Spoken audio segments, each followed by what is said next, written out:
Dalawang itlog.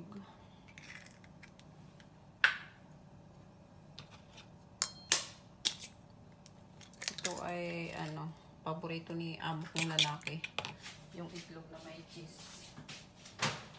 So ayan ang lulutuin natin. Itlog na may cheese. Sa kalagyan natin ng asin at saka paminta na yan. Naghalo na yan.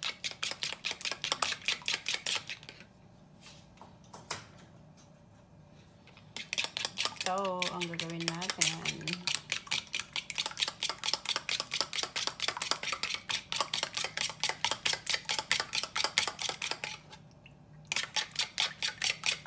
at saka yung cheese.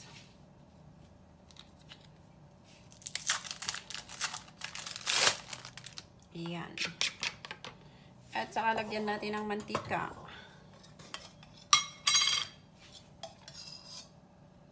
Yan. Okay, diba?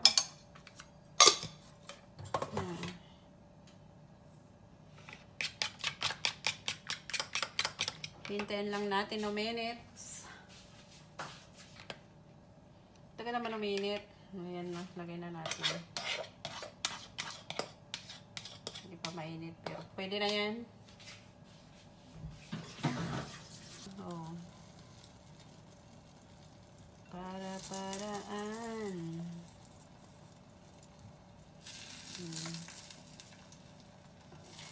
Ano lang.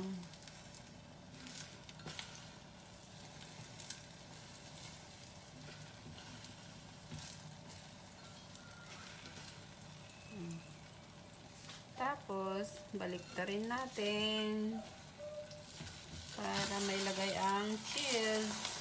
Oh, ginorn. Hinaan natin ang apoy. Tapos, ilagay natin yung cheese sa may ibabaw. Yarn.